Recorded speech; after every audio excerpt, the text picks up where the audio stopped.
ప్రభువుని నమ్మిన ప్రతి సహోదరుడు సహోదరి యాజకులు అని పిలువబడుచున్నారు.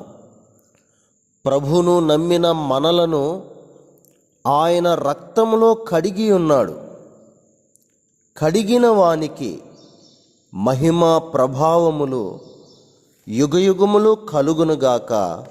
ఆమేన్.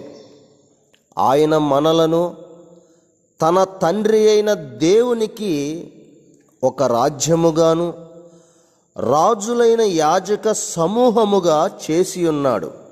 ప్రకటన గ్రంథం 1వ అధ్యాయం 6వ వచనం.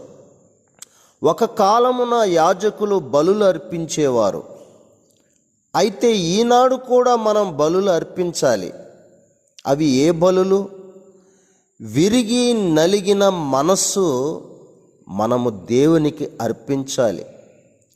విరిగి నలిగిన మనస్సు ఆయనకి ఇష్టమైన బలి అని దేవుని వాక్యంలో చెప్పబడుతుంది. పేతురు రాసిన మొదటి పత్రిక 2వ అధ్యాయం 5వ వచనం.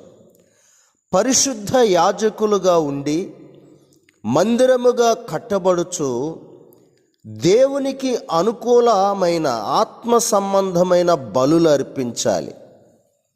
యేసు రక్షకుడు, మన కొరకు ఆయన బలి అయ్యాడు. పాత నిబంధన బలులు యేసు ప్రభువునకు సాదృశ్యంగా ఉన్నాయి. యోహాను అన్నాడు, లోక పాపములను మోసుకొని పోవచ్చున్న దేవుని గొర్రెపిల్ల అని. ఆయన మన అందరి కొరకు బలి అయ్యాడు. ఇప్పుడు బలులతో సంబంధం లేదు.